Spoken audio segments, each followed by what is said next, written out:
Récits mystérieux, légendes énigmatiques, vous écoutez Mystère d'ici, la série secrète du podcast L'été dans vos oreilles. Guide, historienne, conteur vous narre des histoires extraordinaires de nos régions. Partons dans cet épisode sur les hauts plateaux de l'Ardèche avec Jean-Philippe Savignoni, guide conférencier, conteur du patrimoine, co-auteur de L'énigme de l'auberge rouge, la véritable histoire de l'auberge de Perbeil, aux éditions de Boré.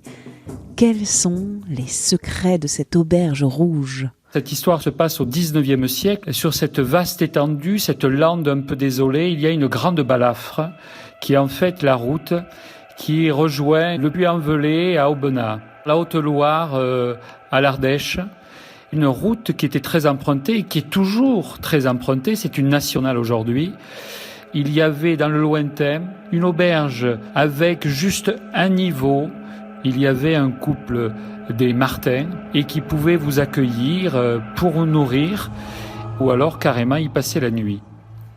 Et c'est probablement ce qu'a fait Jean-Antoine Enjolras, qui était un agriculteur et qui avait décidé de laisser son village de Saint-Paul-de-Tartas en Haute-Loire pour faire une vingtaine de kilomètres jusqu'à une foire à Saint-Cyrgue en montagne, en Ardèche. Il y a à peu près une vingtaine de kilomètres et il avait acheté une génisse.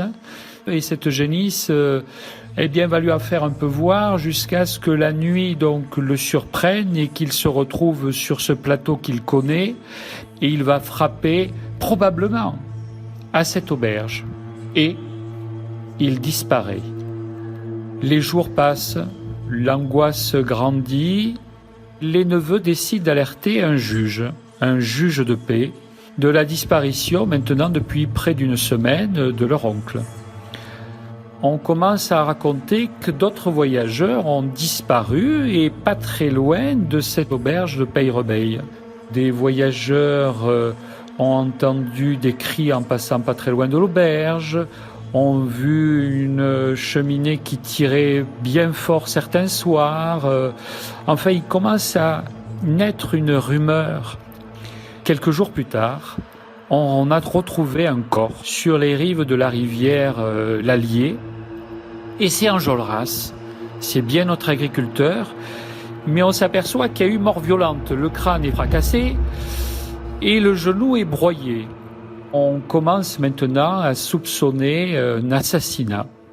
Et on va donc revenir à l'auberge de Peyrebeil et arrêter le mari, Pierre, et puis on attrape aussi le domestique.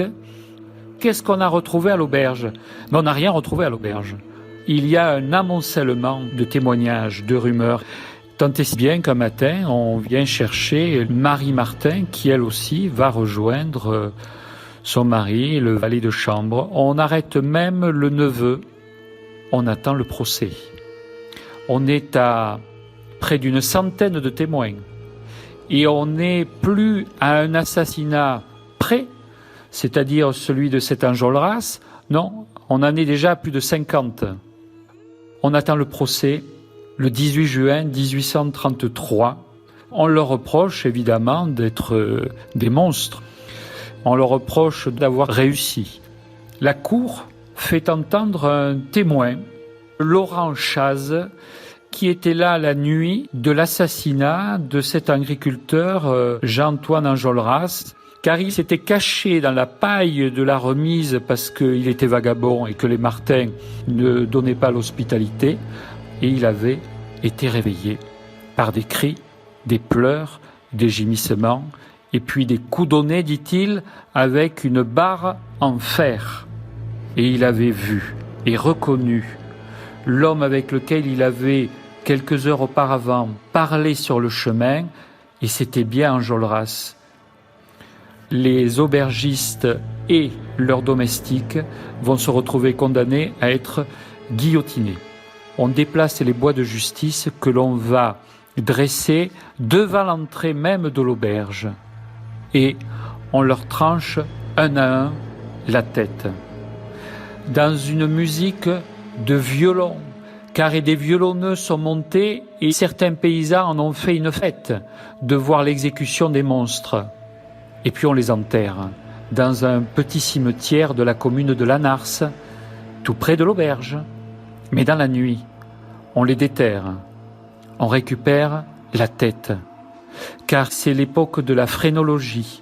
En étudiant les crânes de près, on pourrait retrouver un gène du crime. Des livres sortiront, on essaiera de retrouver le dossier d'instruction, il a disparu. Il reste quelques pièces éparses, quelques dépositions, et qui montrent bien qu'il n'y avait rien contre eux, si ce n'est donc cette rumeur qu'on ne peut, voyez, finalement comme le grand vent du nord qu'on appelle par là-haut la burle, qu'on ne peut pas arrêter. Ils resteront, le couple Martin, l'archétype des aubergistes cruels, avaricieux et prêts à tout. Et prêts à tout, évidemment, je ne vous ai pas tout raconté, mais ça veut dire brûler, dépecer, donner à manger aux cochons des morceaux des voyageurs qui, pendant près de 20 ans, auront osé s'arrêter de nuit à cette auberge. Triste histoire et chose incroyable, si vous passez encore aujourd'hui sur ce haut plateau ardéchois, après le village de Pradelles, vous traverserez et vous verrez qu'elle est toujours là, cette auberge de Peillerebeille. Ah, évidemment, on vous demandera quelques euros pour entrer. Profitez-en parce que c'est rarissime qu'une scène de crime résiste pendant près de 2 siècles. 189 ans, elle est toujours là. La légende, la complainte et le mystère continuent à souffler. Et c'est ce genre d'histoire qu'on aime à écouter quand la nuit a craché son encre et qu'on se demande si on est sur la bonne route. Rendez-vous très bientôt pour une nouvelle histoire. Mystère d'ici est une série du podcast L'été dans vos oreilles. Vous pouvez l'écouter gratuitement sur votre appli de podcast favorite et sur 20minutes.fr.